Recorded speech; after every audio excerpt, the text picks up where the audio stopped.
Have you heard that like young dudes aren't dating for the most part? Like they're not hooking up, they're virgins. Yes.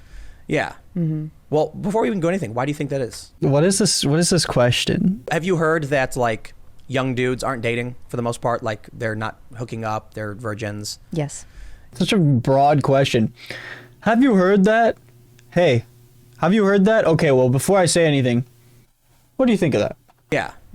Well, before we even go anything, why do you think that is? I mean, I think a lot of it has to do with dating apps, and women having more options now. So I'll explain this idea, and I guess you. So women have more options, so more guys become virgins because dating apps cause women to have sex with more men and they have more options. It leaves a lot of men without being able to have sex. Do you agree? Yeah. But we did a segment on this before, so just bear with me if you've already seen it. Basically, before dating apps and social media, a college-age woman or high school, whatever age, is their dating pool is limited. I'd say college is probably a better idea. Their dating Tim pool. All right, guys, come on. Yeah. Right, it's probably a better example. Their dating pool is limited to the other college students of the same age and around their peers. But with Tinder, now they can message a 30-year-old guy who lives 5-10 miles away and who has a car. So when this woman swipes right on a 20-year-old college dude and a 30-year-old... Okay, so do they really believe that, let's say a woman in college, now that they have dating apps, the majority of them are going to like older guys outside of school and not within, their age range and at their school? I feel like Tinder pushes dating within college even more than before. Since when did that mean that everyone's starting to date older people? Career guy. She thinks they're both attractive, messages both of them. The 30-year-old guy says, I can pick you up in my Honda Civic and we can go to the lake or go see a movie. And the college guy says, you want to hang out? That's Tim Pool's idea of a date is let's get in my Honda Civic and go to the lake. Yeah, the lake. That's where we go on a date. We go to the lake. At my dorm with my dorm mates. Which one's she gonna pick? She's gonna pick the guy who isn't in the dorm. Right. So are you gonna pick some guy who's your age, who lives on your campus, who has a dorm, or are you gonna go to the lake with a 30-year-old man? Well, I'm gonna go to the lake with a 30-year-old man. I mean, so you agree? Yeah, absolutely. But would you say that's materialism, or do you think it's just? I think it's biological. Explain. What do you mean? Like it's at the center of who we are as humans. Neanderthals. They would always go to the lake. And in Oklahoma, people genuinely say the lake, and I don't know what lake they're talking about. It's the lake. Like women are driven to find a mate, whether or not you like it or not. Like we're driven to be like, okay, who can support us? And men are driven to be like, okay, well, who's going to give us healthy children? These are biological impulses that we have. So a woman whose options are a guy with no job, drinks all the time, parties, like it's age appropriate. You should be doing that stuff. But, she had, these, that was her pool. And now she has men who have jobs and money and houses and are ready to do that, to be who she is biologically driven to want to be. And so she's going to choose. Yeah, you have all these guys who are out there with their Honda Civic wanting to take you to the lake and also want some college girl when they're 30 years old. And that's okay. I want to skip to the part where he talks about why he's single. Because so far this is just about why college age guys are single. My childhood. So then that came down to, I can't possibly have babies because of climate change. Right, which is nonsense. No, of course. But I do think it's crazy that I'm about to be 34 and I have no family. Because my dad had 2 kids by the time he was 27. Yeah. And I'm like, man, you know what the problem is though? It's definitely not me. I think it's everybody else. Oh Lord. Oh. Can you believe that? That's like better than parody. Like, how can you come up with that? How that is right. The jokes are writing themselves. The jokes are writing themselves. Let's keep listening. So one relationship I was in was a woman had a career. And so we never saw each other. And she's like, I'm not giving up my career. I'm like, well, I'm certainly not. So is that feminism? Because the guy needs to keep his job and the woman should give up her job to be in the relationship with him? And also, why do they need to give up their careers? His job is online. Some other women are like, I want to go adventure and do my thing. And I'm like, I'm all about freedom and liberty. So you do your thing, I guess. I'm all about freedom and liberty.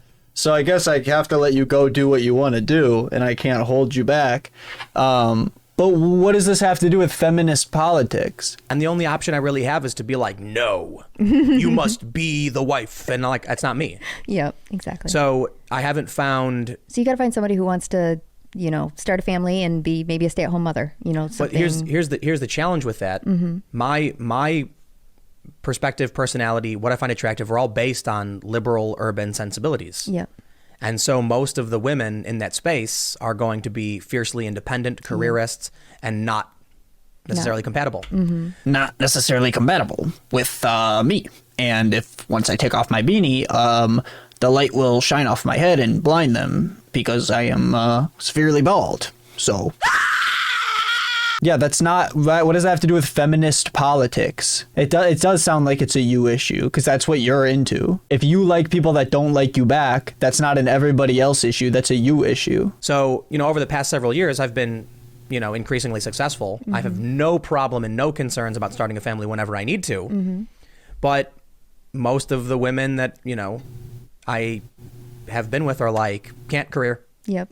And so there have been some who are like nearly 40. And I'm like, yeah, it's getting up there a little bit. This lady in the background also is not contributing to the conversation at all. This whole entire thing so far has been him telling her like what she should agree to. And she's like, yeah. Okay. It's like, does he just have people on his show that will just agree with every single thing he'll say and not add anything to the conversation? I'm just saying like 40-year-old women are lovely. Okay. No, it's the issue isn't. What was that? Who was she looking at there? Like 40-year-old women are lovely. Okay. No, it's the issue isn't them being 40. It's the difference in my age to their age and where I am in my life.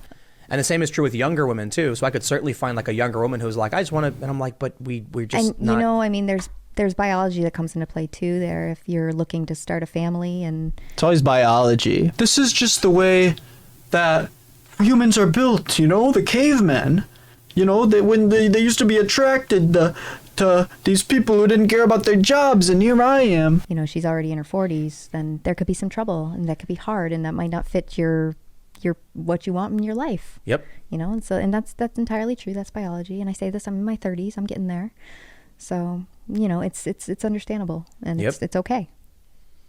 I think we're doomed. Thanks for checking out this clip from the Timcast IRL podcast. Timcast IRL podcast. What do you mean you're doomed? What are you doomed about? Men. Yes, because I think biological your impulses biologically outweigh your social construct. I think it's nature versus nurture, and nature wins in the long run, no matter how much you try to. That was one of the studies that I was reading the other day as well, that you have all these feminists in San Francisco when asked said, oh, I want an equal relationship.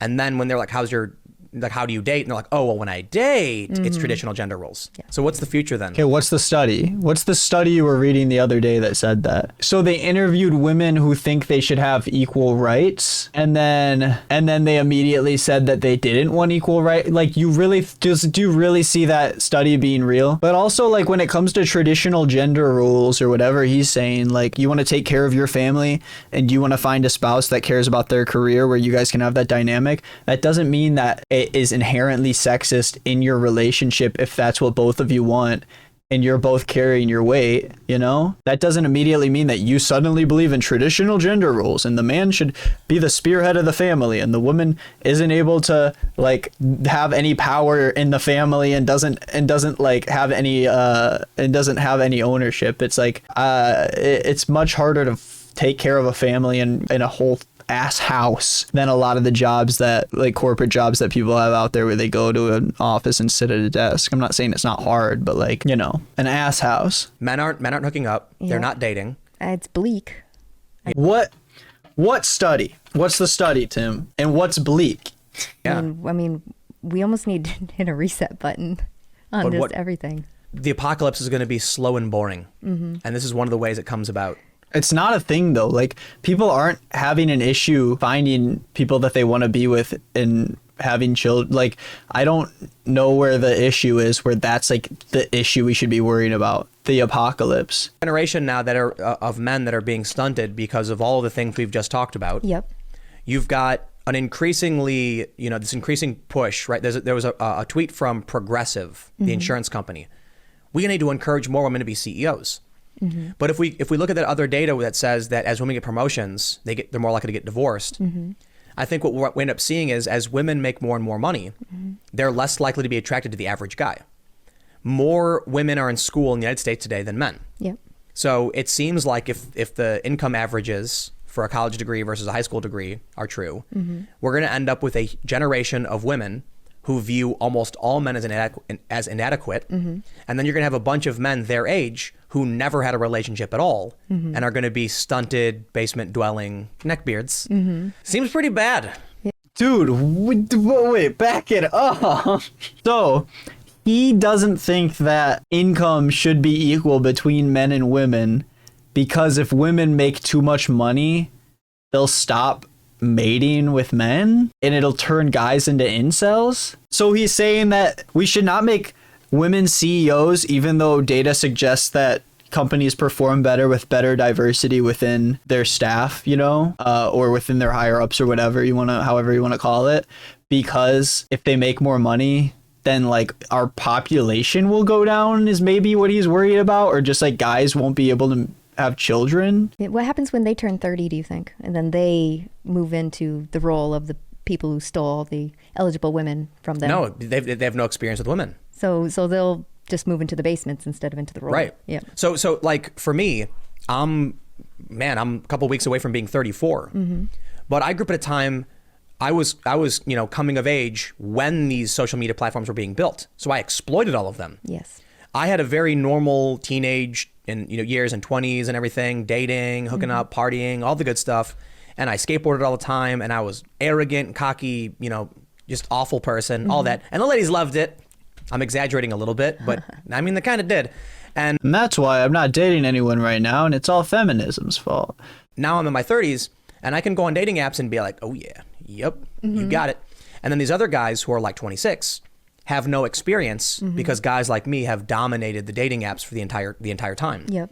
So when they're 30, they've never dated before. 26-year-olds aren't dating because people like Tim Pool are dominating the dating apps, even though Tim Pool's not dating anybody. Anyways, what an awful take from an awful man who's also bald. My grandpa collects stamps. He's made thousands of dollars off it. What the heck? How?